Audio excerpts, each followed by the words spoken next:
And so the train of weird distribution continues, because this time around I'm looking at this guy. It is the Transformers Earthrise Voyager class Cybertronian villains conehead Seeker Elite member. It's Thrust. Okay, it's Thrust, and he's going to be our focus this time around in the latest GotBot True review.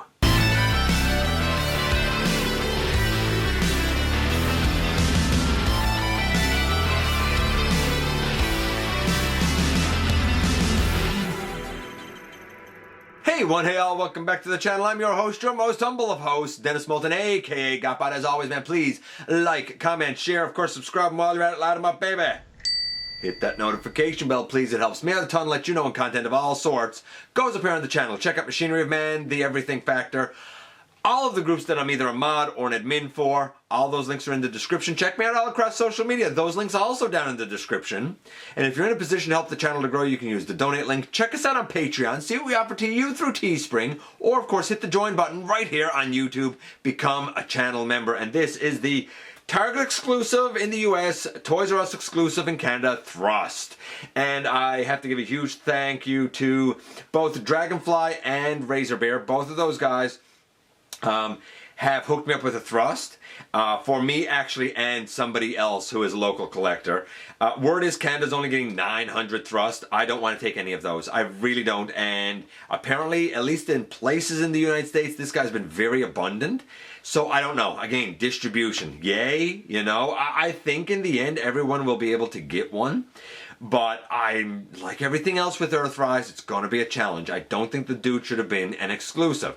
Now, in terms of measuring this guy, remember, and I've talked about it before, I talked about it when we looked at G2 Sandstorm not long ago.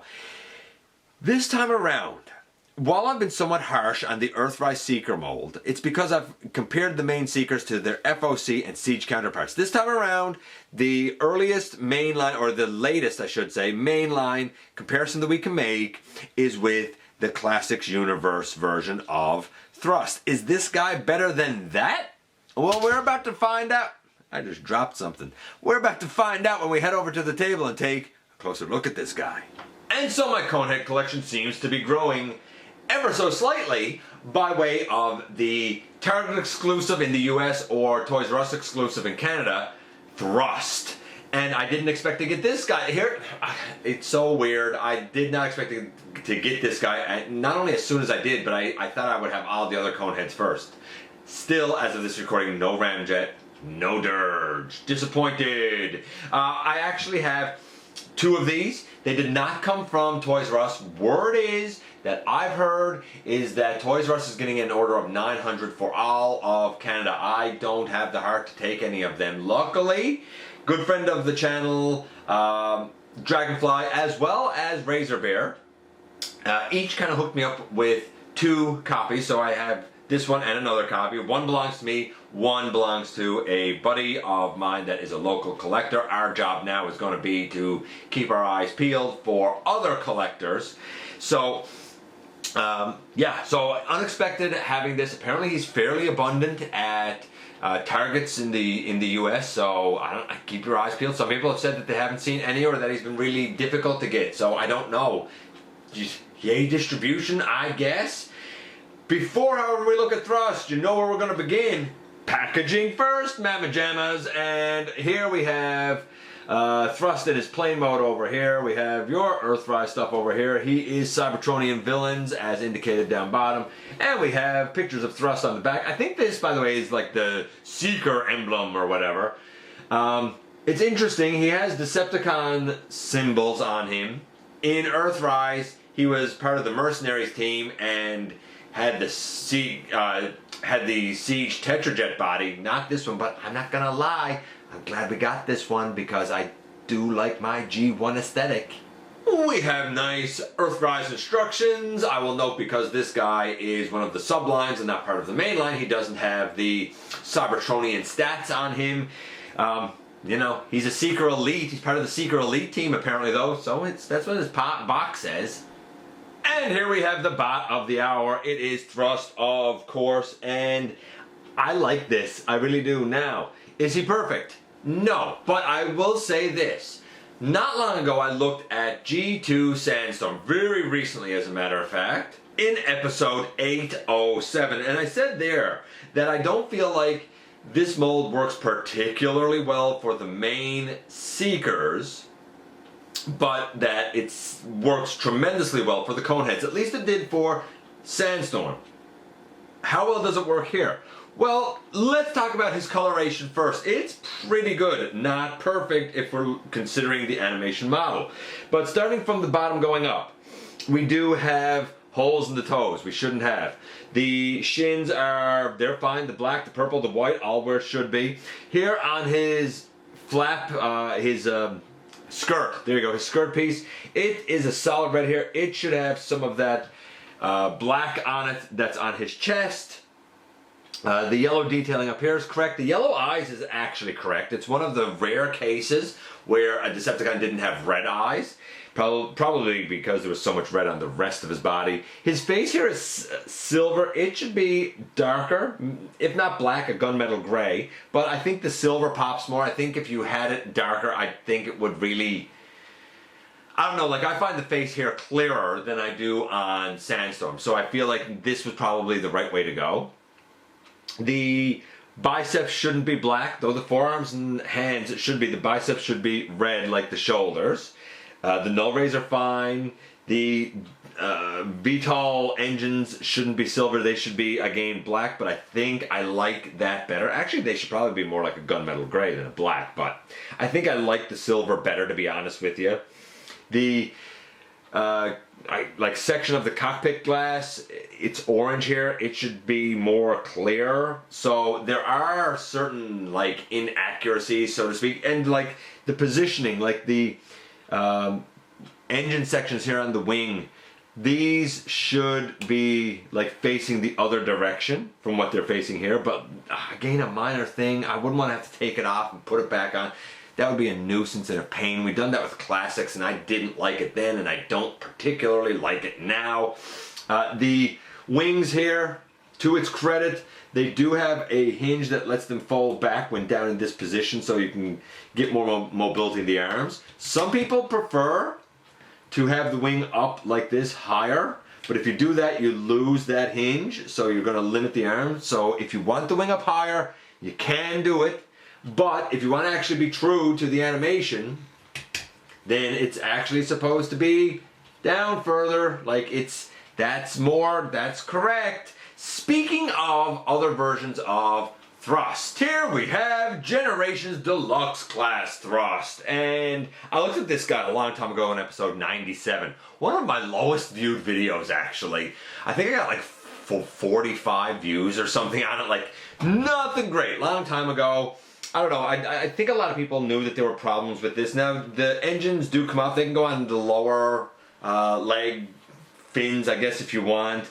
These wings do sit up high. I've never been a huge fan of this mold, but it worked for the coneheads for when it was.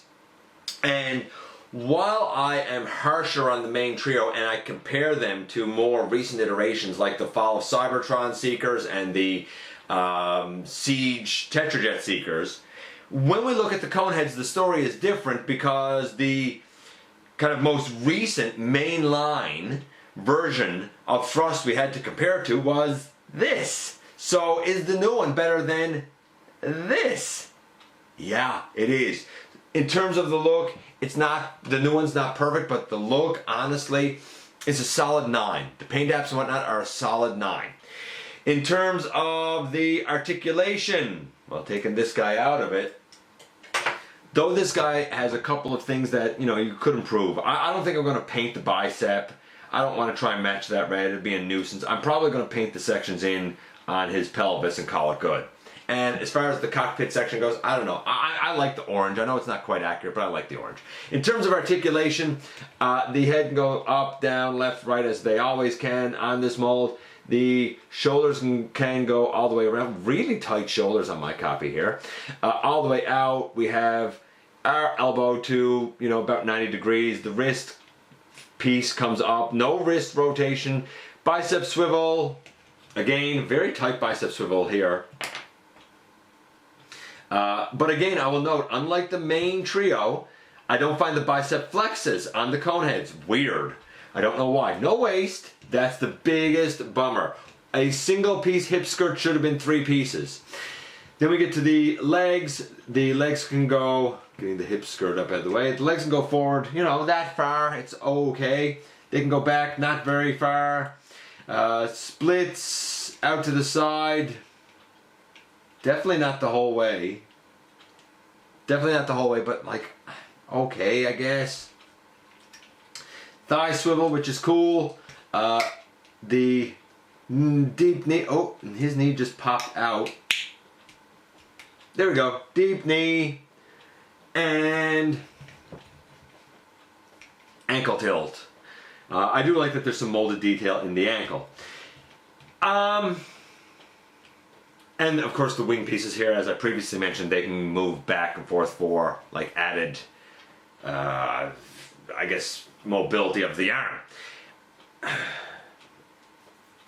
I feel like this guy's better than the main trio, but I don't feel like he's quite as fluid as Sandstorm was.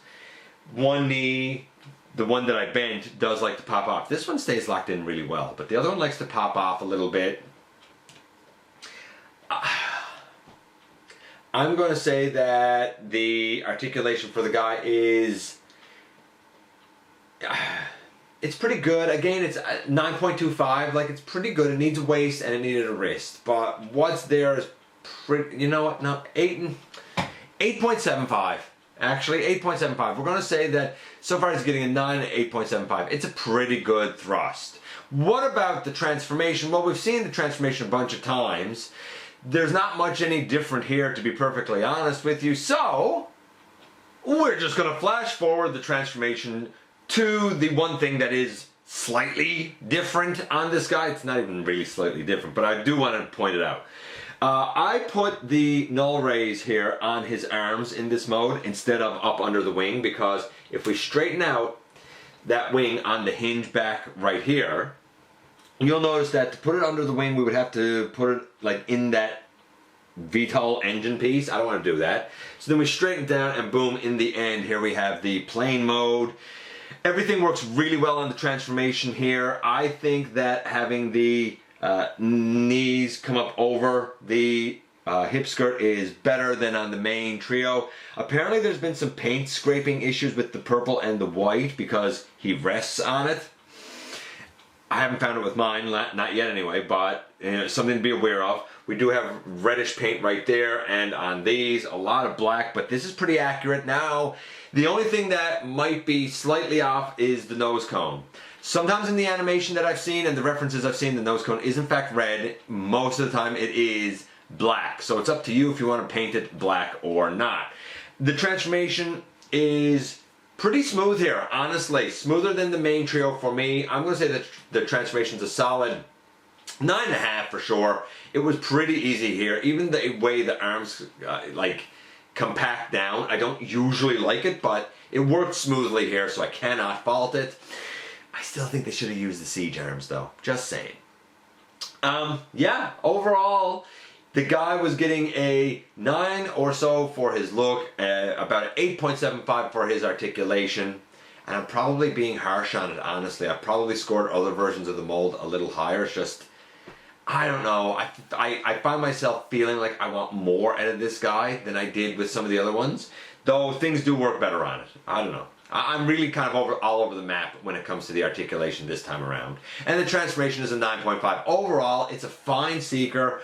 The only way I think it could be improved really would be wrist swivel and waist swivel. Outside of that, I think he's a pretty great conehead. Perfect? No. But better than the Classics universe? Yeah, absolutely. And just as one final point of reference before we get out of here, thrust and Classics Universe thrust, while I am very, very thankful that you served honorably as a conehead for so long, I have to be honest and say you have been replaced, because the new Earthrise one is actually better. And here we are once again, and here he is, and yeah, okay, so the good. it's definitely better than the classics. The head has more mobility than the classics, Universe version, or Generations. Maybe that came out in Generations? I don't know. You know the one I'm talking about. That deluxe version. There you go. We'll call it the deluxe version. More head mobility here. The wings naturally sit lower, though you can make them lower on that one as well. The arms have an improved range of motion. Maybe. The lower legs look more accurate and correct. The fact that the hip skirt can go out gives you a little further kick forward, so a little better articulation there for the legs. The color scheme is definitely better for this guy. The transformation is similar. I prefer the legs opening up than a slider, to be honest with you. I like that. Yeah, this is definitely better than that. Is there room for improvement here? A waist would be nice. Wrists would be nice. I've said it a billion times. You're going to hear me say it a couple of more times, I'm sure. But I think the arms should have just been the siege arms because you had your wrist swivel and they collapsed much like these do. I don't know why you couldn't just use the siege arms. The waist, I've heard that that was taken out because of the space needed in here to fill stuff. I think that's unfortunate. Even if you didn't have a waist, I think you could have had the hip skirt in 3 pieces, maybe. I don't know.